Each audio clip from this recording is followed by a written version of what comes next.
I had promised Mom I would do her eulogy, but I have no idea where I'll be at that time.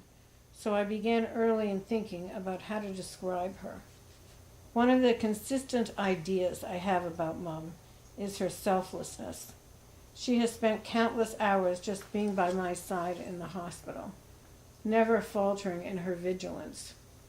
She had consistently dedicated her life to providing charitable acts, be it driving for the blind, driving for Meals on Wheels, countless Hadassah projects, and her 32-year volunteer service with the Princess Margaret Hospital. She appreciated people's vulnerabilities. Mitzvot, or good deeds, gave her life great meaning. And on a personal level, she was the kind of human being that would take off an oft-admired piece of jewelry or clothing and bequeath it to the appreciative admirer. She gave herself fully and unconditionally.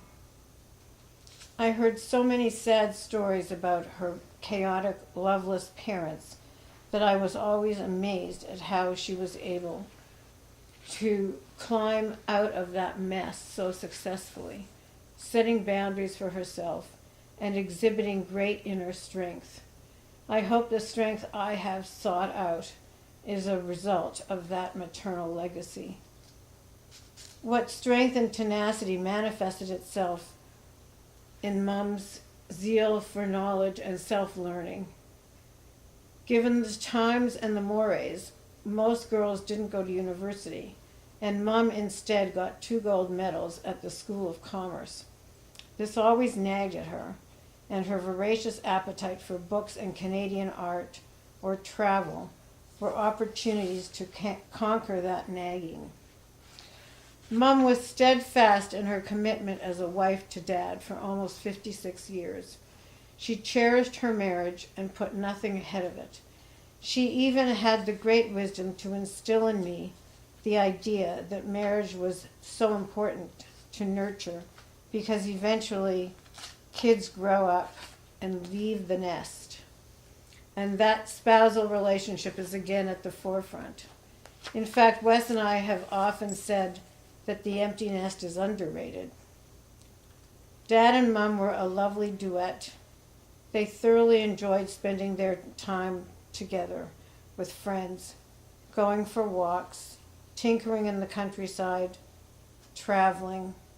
When Dad got very sick, Mom again kept a constant and loving vigil at his side.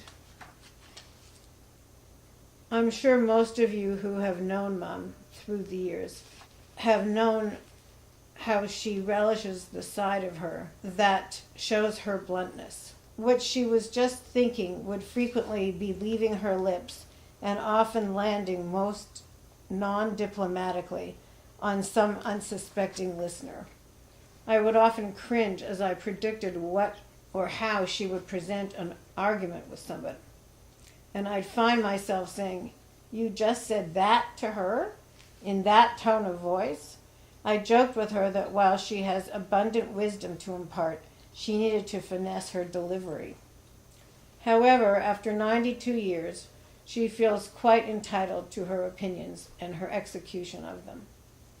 I think one of Mom's proudest and most frightening times of her life was the raising of David and me, with very little money, right after the war, no help from grandparents or family or nannies, no Sesame Street.